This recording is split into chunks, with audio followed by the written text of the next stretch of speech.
I'm doing another Ventures video on the noob account. I am showcasing my favorite Ventures loadout. One of the key reasons I researched Blakebeard's stash as my very first, well, Blakebeard the Blackhearted was my first hero, but with him came the team perk, is because it is not just a consistently amazing team perk and it's fun to use in all Venture seasons, but because my favorite hero, Cloaked Shadow, was right around the corner. When I first started playing this account, it was November of 2024, and by right around the corner, I didn't realize that that still meant there was like 2 whole months of Frostnite before Cloaked Shadow finally entered my inventory, and he is so good. With this team perk, you can get consistently strong peg legs, cannonballs, and those peg legs activate Cloaked Shadow, and it's awesome. So this is the whole loadout, just Cloaked Shadow in the lead. He is a stronger aura damage output than Deimos, the paid starter pack hero. If you'd like to make use of your real life money purchase, and I'm hoping you used code Mista, by the way, then you can use him. He'll have more health and shield, but he will do less aura damage. I have tested it.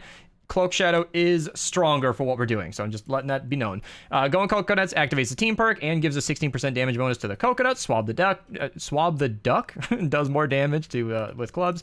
Vast Mateys, extra cannonball damage, which is also good because you get cannonballs just from the modifier this season, so that's kind of fun, but they don't pair with your Blakebeard stash. It's kind of annoying. Battlebeat, just kind of great. So her Rock and Rift does increase peg leg damage and swing speed, of course, but it also increases the aura damage. It will go up, and that also scales with Totally Rockin' Out. That is not a team perk I have on this account, but Totally Rockin' Out Cloaked Shadow, also very strong. And the new hero, Snowstrike. She's new, relatively. It's been a couple months, but still very strong. You can throwing star a bunch of enemies and then boom, explode them for a lot of damage. It's very, very good. It is water damage, and we are in a nature season, but we are also very low Ventures level. You know, we're like 6 and 4, and this is a level 15 zone, so you can see there's no element listed here. Probably not going to be dealing with that many nature enemies, and she's not our main damage output anyway, so I'm leaving it. But I wanted to share this mission because we are leveled appropriately to where this should still be a fun enough mission. And there is a modifier that I never show in my videos.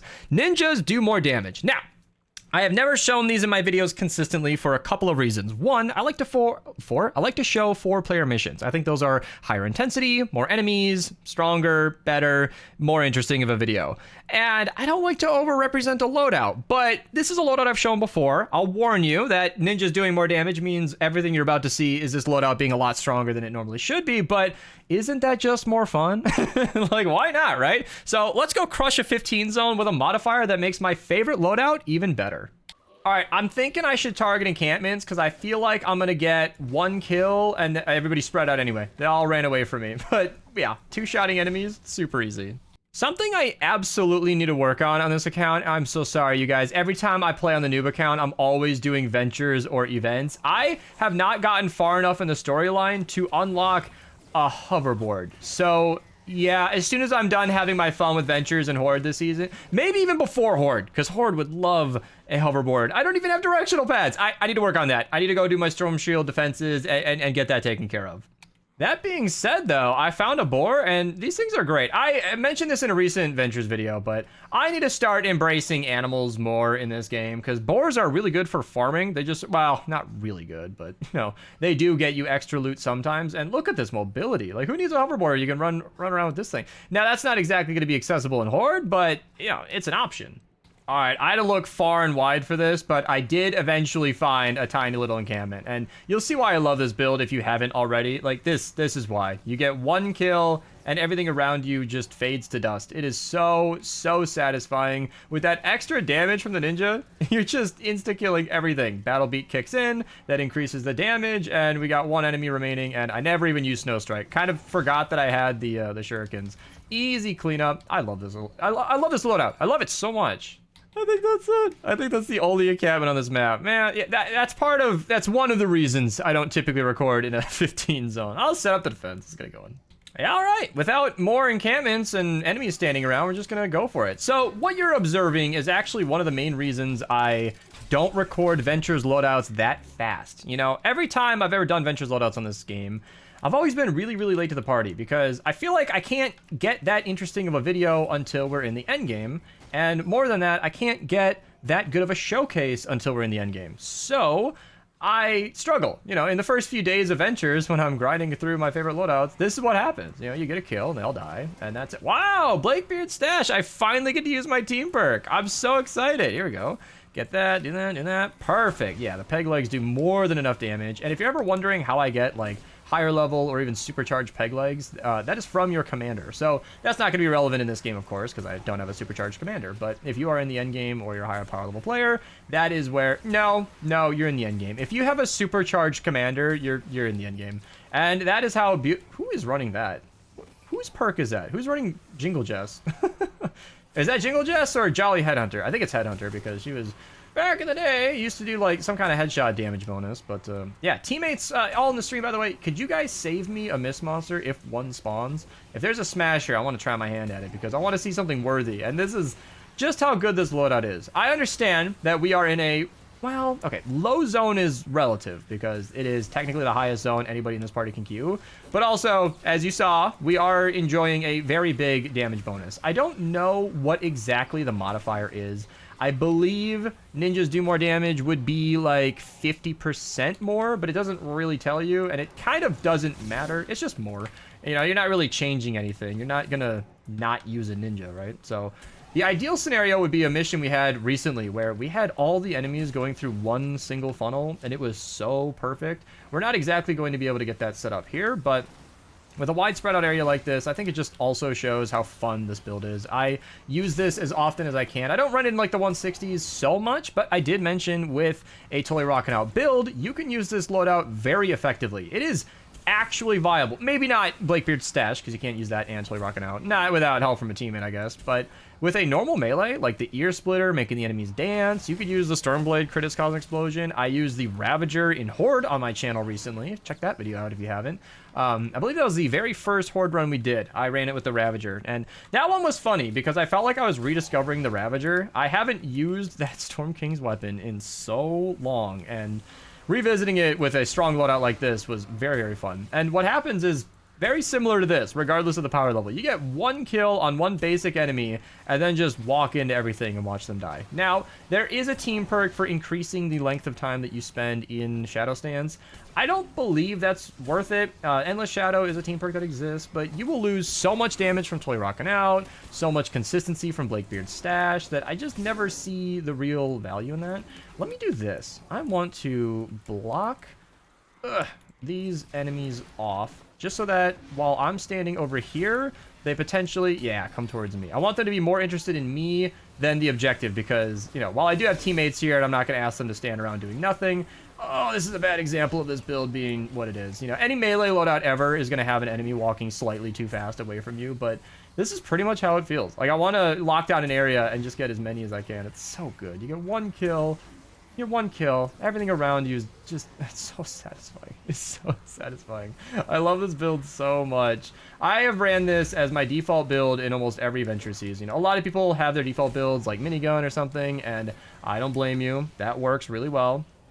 Yeah, maybe I can do that, and oh, maybe I can actually use my cannonball. You know, I am showcasing Cloaked Shadow a lot here, but I really should be using these cannonballs. You get plenty of them, and some enemies are slightly too far away, and it's kind of a skill issue if I'm just watching enemies walk away. In fact, the modifier increasing ninja damage is, ooh, look at that damage, is still relevant. They're like, oh no, he's too far away, catch. Yeah, I should absolutely be using this full build. I do this a lot. Every time I showcase Blakebeard's stash on this channel, I feel like I constantly forget that, like, oh right, it's not just a melee loadout. We're not just using peg legs, we're using the full thing. And I wonder why we're seeing less enemies here. Is it just because they're spread out? I'm not exactly sure. Dark Knight, are you taking care of it? He's struggling. Maybe I can help a little bit? Oh no! I thought I'd actually be useful. Well, I doubt we're going to get too many Mist Monsters. I would love to revisit this, and part of why I'm recording this early and on a modifier that makes this loadout look better than it normally would be is that I would love to show this again. You know, if I keep playing Ventures and I have a good time, I usually only go to like Ventures level 22 on the noob account because I'm not really looking to supercharge, and you know, maybe I'll change my mind. If I'm having fun, I might keep going. It is something to stream. If you guys want to check out the Twitch link down below, come hang out with me while I play and record videos. That's cool, but I usually stop around 20, so I might be able to revisit this loadout and show you guys. I haven't gone past Ventures you know, I've gone to Ventures 50 on the main account for a couple of seasons because it's pretty grindy. You know, I'm max power level. I have all the superchargers I need. Hey, there we go. There's a Mist monster. So there's where Snow Strike is just fantastic. Yeah, you freeze the Mist monster. Well, freezing is the lead, but, you know, at least slow it down and support. I need one more Mist monster kill and then just blow it up. It's super gratifying. Did that just spawn in, or did you guys lead that over here? Either way, thank you for letting me have it. I love that. I love that. You tag it, freeze it, blow it up. Doing that in Frost Knight was so fun. You miss being able to throw 30 for one encampment. So, people have commented on that with the Blakebeard stash nerf, where you can only hold a limited supply. In my opinion, that's just more of a reason why I need to remind myself to throw these things. Because picking up, well, Super Treasure is not what I was looking for, but Blakebeard stash and then not being able to actually hold my cannonballs, like, you need to remember to use them. Throw them out. Use those cannonballs because they build up. And yes, I can understand Dimension. He and I have talked about this before. Like, I know he likes to just save up a bunch of cannonballs and then throw them all at once, but you can throw them as you go. You know, they're just sitting on the floor here, and you get more and more.